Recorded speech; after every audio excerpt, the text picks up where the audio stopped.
নমস্কার বন্ধুরা, আমি সুপ্রিয়া। আমার চ্যানেলে সবাইকে স্বাগত জানাই। তো আজ আমি বানাবো নেহেরে মাছ। তো নেহেরে মাছ কেমন করে বানায় বন্ধুরা, চলো দেখি। বন্ধুরা, নেহেরে মাছ করতে পেঁয়াজ, ধনেপাতা, টমেটো, আদা রসুন পেস্ট আর গরম মশলা থেতো করে রেখেছি। তো প্রথমে কড়াতে অল্প তেল দেওয়া ছিল, তো আমি আরেকটু তেল দিয়ে দেবো।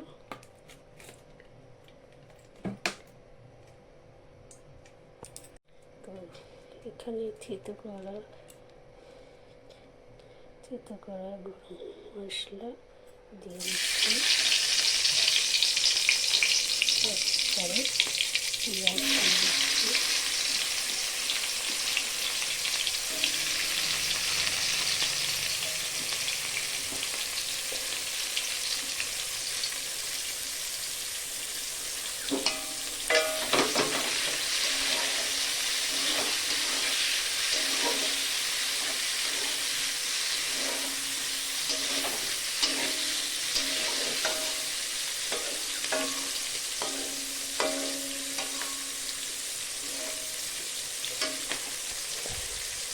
পেঁয়াজটা লাল ভাজা হয়ে গেলে আদা রসুন পেস্ট মোটামুটি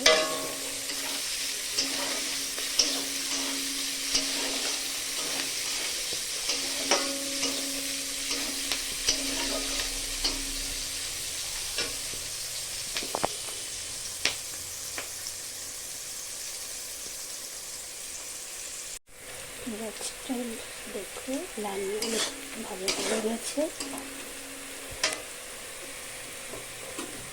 এবার টমেটো দিয়ে দিচ্ছি।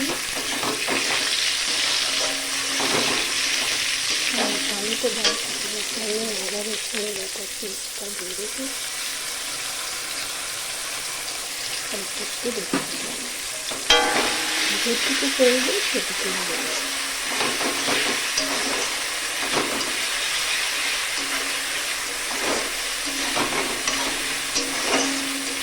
যতক্ষণ না টমেটোটা গলে যাচ্ছে ততক্ষণ আমি আদা রসুনের পেস্ট আর পেঁয়াজটা নাড়তে থাকবো।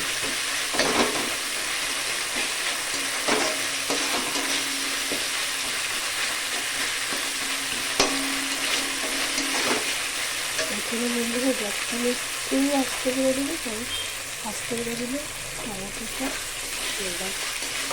টমেটোটা তাড়াতাড়ি গলে যাবে।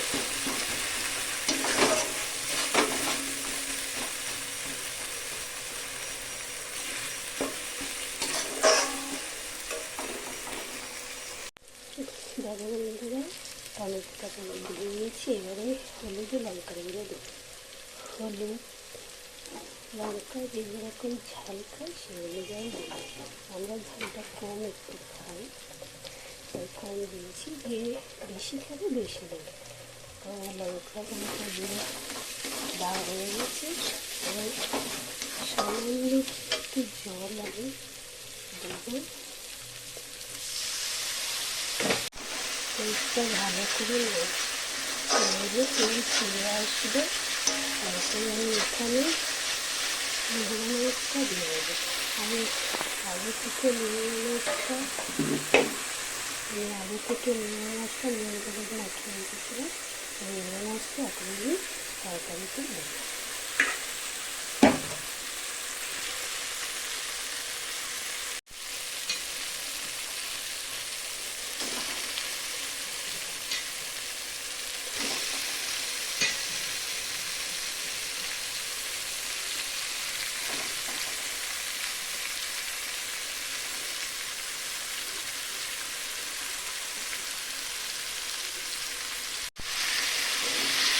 তো নেহেরে মাছটা দেওয়ার পরে আমি কন্টিনিউ দিয়ে নেড়তে থাকবো। এই মাছটা রান্না হয়ে 10 মিনিট মতো আমি মাছটা কষবো। কষার পরে অনেকে ঝোল খেতে পছন্দ করে, আমি জল দেবো না। এই জলে হয়ে যাবে। তাহলে মাছটা হয়ে যাওয়ার পরে আমি ধনে পাতা দিয়ে নামিয়ে দেবো। একটু সামনে দিয়ে দিলাম।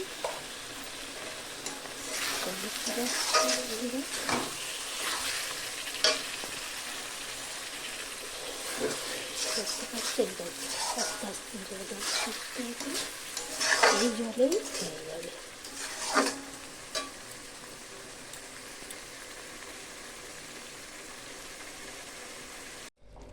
ফার্স্টে ধনে পাতা দিয়ে নামিয়ে নিলাম। দেখো বন্ধুরা, মিহির মাছটা কত সুন্দর রান্না হয়েছে। তোমরা একবার বাড়িতে করে দেখো, এইভাবে রান্না করলে দেখো খুব খেতে ভালো লাগবে। আর তোমরা প্লিজ আমার চ্যানেলটাকে সাবস্ক্রাইব করে দিও, একটা লাইক দিয়ে দিও এবং কমেন্টে জানিও কেমন হয়েছে।